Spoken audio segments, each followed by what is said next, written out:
Puma, Aerox, CrossFit, running, mais elle fait tout. Salut les sportifs, j'espère que vous vous portez bien. Moi c'est Serge Fortini. Bienvenue sur ma chaîne YouTube. Qu'il fasse beau, qu'il fasse gris, qu'il fasse chaud, qu'il fasse froid, le sport doit être là.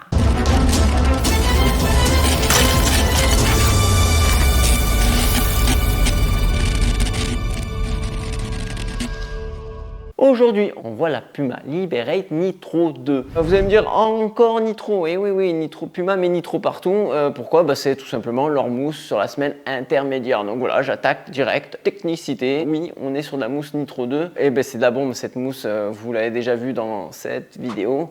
Ça répond bien, c'est confortable. Juste ce qu'il faut, du confort, de la dynamique. Donc ça, c'est pour la semaine intermédiaire. Voilà, ça c'est fait, c'est dit.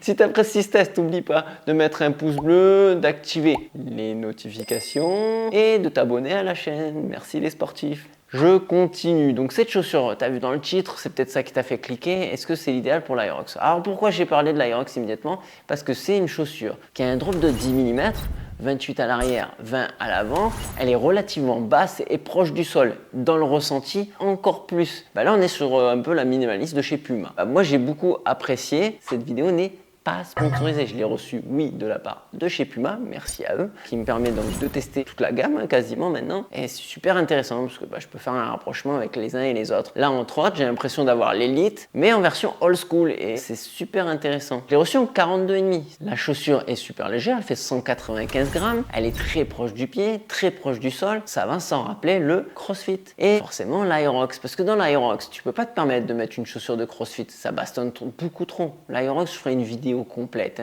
Là, oublie pas de me suivre là, sur les réseaux sociaux, là, juste là, pour vous dire ce que c'est, comment ça fonctionne. Mais en tout cas, dans l'Aerox, il y a 8 km à faire. Si tu fais 8 km en pompe de CrossFit, c'est pas très dynamique. Nous, on veut de la dynamique pour pouvoir courir. Mais il faut aussi un peu de stabilité. Et cette chaussure, elle est très stable. Il y a une belle emprise au sol, tu sens les revêtements. Il y a une belle dynamique, j'en parlais tout à l'heure, avec sa mousse. La tige, il est en mèche très respirant, à mi-chemin entre les matériaux utilisés sur l'Elite et sur la Manify, où on a un mèche un peu vraiment à l'ancienne. Là, on est entre les deux, ça respire bien. C'est complètement cohérent, en fait, en termes de matériaux. Et ça, c'est cool. Ce qu'il faut savoir sur la tige, et ça, je vous le dirai quasiment sur toute la gamme de chez Puma, c'est qu'en version femme, c'est pas la même chose, c'est-à-dire que c'est beaucoup plus prononcé sur le coup de pied, c'est un petit peu plus étroit, donc essayez bien en magasin et c'est une très bonne chose pour les petits pieds de ces dames. Puisque je suis sur la tige, je continue sur son col qui est très proche du pied, qui gêne absolument pas, il est agréable à porter, il n'y a pas de frottement, il y a une espèce d'alcantara, donc c'est même doux à toucher. La languette, peut-être un axe d'amélioration sur la languette, on dirait une espèce de mèche à l'ancienne, là c'est pas génial, mais en tout cas elle gêne pas, elle protège bien avec le lacet qui lui au-dessus complètement classique, rien de spécial. Je parle de l'intérieur également, semelle de propreté standard également. Tu peux l'enlever, la retirer, elle n'est pas collée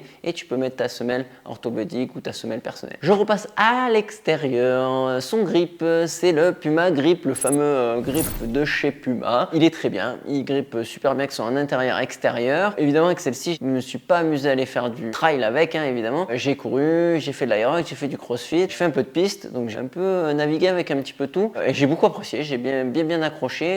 C'est même une chaussure que je garde après entraînement en sneakers parce que elle est agréable à porter, elle gêne pas du tout le pied. Donc à l'arrière, ça a été renforcé par de la mousse pour maintenir le talon bien ancré au fin fond de la chaussure. Et ça vient je crois de l'Elite si je dis pas de bêtises. C'est très bien pensé, en tout cas ça fonctionne bien, le talon il décolle pas du tout même pendant tes séances d'intermittent sur la piste. Sur ce test, je finirai sur le fait qu'il y a une durée de vie annoncée par Puma directement, qui est annoncée à plus de 500 km, donc c'est très bien. Moi je pense à vue d'œil, vu les matériaux utilisés, la tige qui bouge absolument pas, mousse assez proche, je pense que tu peux largement doubler ce kilométrage, mais en tout cas par rapport à la bonne centaine de kilomètres que j'ai fait avec, il n'y a pas de souci particulier et pas d'usure en particulier en tout cas. J'en viens à parler de la conclusion les sportifs. Conclusion sur cette Liberate Puma Nitro 2. C'est à mes yeux une bonne chaussure, un mélange du old school avec la très haute gamme de chez Puma. Tu vas pouvoir autant aller t'entraîner, les puristes qui aimaient les chaussures proches du sol et qui en avaient marre d'avoir ces grosses mousses là de 38 mm,